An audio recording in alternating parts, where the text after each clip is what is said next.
Not in the sunshine today. Missed it. Awesome. And you got a new piece of defense. Yeah. What was your Two level new of people. excitement? Yeah. True. Yeah. What was your level of excitement over the trade yesterday? Yeah, really. Have a new guy, and I heard so many great things about him. So it was good to finally meet him today. He got off a long flight, so came from Tennessee. You could see he wanted to get his legs underneath him, but he jumped straight in and done a great job. When you look at tape of Ernest, what jumps out? You really see his ability to stay square in between the tackles and kind of key the run, throw hands, and get on and off blocks. Is cool to see.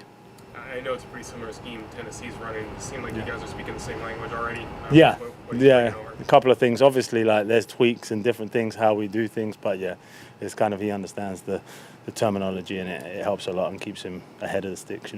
What about Ernest as a blitzer? I think he had 4.5 sacks last year. No doubt. You see that on tape, and you saw what he done really in his first 2 years for the Rams. You could see how they used him in all those simulated pressures, his ability to blitz. So I'm excited to see that come to life.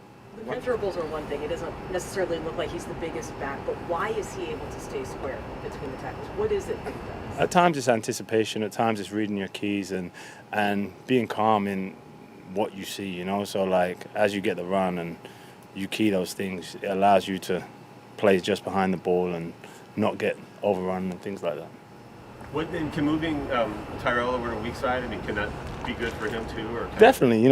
Ty played last year, he played dime. So it was to me, he has the ability, his athleticism, he can bounce from both to both. He's still communicating. He's done it 2 days in a row now and has done a great job. What are you seeking and need at middle and weak side middle linebacker that you haven't had against the run so far? I don't think it's just that position. I think, really and truthfully in the run game, at times it's the ability to get on and off blocks. It's the ability to get someone down when someone misses a tackle. You saw last week, we had 3 explosive runs that really kind of got those yards for them. And those are the things you've got to cut out. Someone misses a tackle, he keeps his feet and he gets on the edge, and then suddenly it's another 20 yards. Those are the things. To me, it's not one person, it's not one position. I think we've got to understand how we contain a run, how we play our gap, how we throw hands, how we get on and off blocks. And every week I feel we're really improving in that area. What started to look better on that front in the second half for you guys last week? Just the ability to contain the run inside. We really went back and talked about how we set edges, how we be vertical up the field, get on and off blocks, and you saw it in the second half. It's the deepest you guys have been up front this season in terms of health. Just how much were you feeling that having everybody available? Yeah, you feel it because the ability to stay fresh when the game's in the real moments. And I'm not saying that you're putting value in different parts of the game, but when there's times when you want to be at your fastest rushing the passer and things like that, when you've got that rotation and you can take those first and second down reps off of Leo, off of Byron, off of Jaron, off of Boye, suddenly when they're rolling in and it's that time, they're ready to go, In this defense, how important is spatial awareness, playing in space? I think definitely. I think that's the league today, people are going to move you out. They're going to push you vertically, move you horizontally, and put you in space. I think that is just as the game is right now, I think that's on everyone. How do you coach that? I think we're tackling, just the things we're doing, open field tackling, understand how you close space, how you use your help, all areas like that. How did Byron look to you in his first game back? Yeah, he looked real good. He was I think he had about 35 or 36 snaps, and I feel like he didn't tire. I feel he grew into the game. You see with him, he has the ability to do it on every down. I think the areas of growth for him are that when he feels an edge of a rush, to take it quicker, to have that ability to get himself through the gap faster, use his hands, rip to the sky. Those things, I think they're coming. But since he's come back, I've seen a huge jump in him because I think he's had like I said to you guys last week, he's had an ability to step back and see things. He played a lot of snaps in training camp. He played a lot of snaps through the spring and then to get going. I think he's doing a good job. When it comes to Josh Allen, you know that he can throw deep, but he's also gone to that shorter passing game in the last couple of years. What have you seen in where he's willing to take shots and how he uses shorter passes? You can tell he's much more calculated now, and his gift and his superpower is to play off schedule. Now I think he's playing more on schedule at times. So he poses a problem that we have to deal with. he's a really good player, and I'm excited to play him. What did Kobe Bryant show you last week? The way he stepped in? I thought he done a great job. Like that. Like when you got him and Julian back there, is the ability to rotate both ways.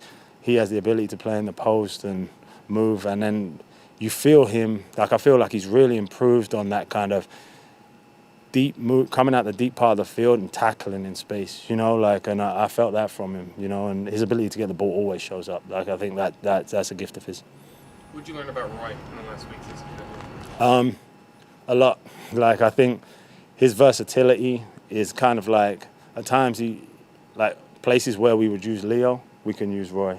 So it helps us move different people around, because if Leo has to move, other people have to move around him. So and then it allows us, like I said in the second half, to say, okay, if you want to set that edge, put Roy there. He's going to set the edge. He's going to knock it back and play with length, and he's doing a good job. How did you feel? Josh Jobe, how did you feel? Yeah, it was cool to see, right? Like they're the kind of like things you like that you love about coaching. When you see someone, an opportunity arises and they just grab it. Like he played with great technique, poise. Super proud of him as well, and he had a great practice today. How much do you think connection with Carl Brooks in Alabama helps a player like that maybe unlock something that someone else might not? Definitely. Like Carl knew him before, and definitely I'd have to ask Carl about that. Like I don't really know, but when he came in here, maybe the comfort level in the room, the ability to like ask questions when some people, when they're new, they don't ask those questions. But you'd have to ask Carl. With Josh Allen, what is the coaching emphasis of when he gets outside? What are you telling the outside rushers and your cover guys not to leave their guys? Where's the fine line there between them? When you see him running for 10 yards, are you going to take that instead of the 50 or 80 over you? No doubt. You have to. I think like every week, problems present themselves in the game. And people's abilities in this league they're excellent, and they all have different traits. Like with him, his ability to run the ball and, like I said, off-schedule throws do present a problem. But you have to understand, like, how are we going to rush this guy? How are we rushing as one? How do we do it? How we stay on schedule? And then on the back end, how do we play after? We like talk about it as like after the 2.3. Like as the first play breaks down, how do we suddenly attack the second play of the play? When you have a new player like Amari Cooper on the team for Buffalo, how much do you pay attention to what he's done in the past well versus the short amount of time he's been with? Yeah, you have to look at that, because like I feel like as a new guy comes into a team that is extremely talented, like you're gonna look at what they do well and then how you feature that in your system. You saw the role that he had last week, and it will probably expand. And I think as we see it in the game, we'll get ready for that. Anything else? Thanks, guys. Take care.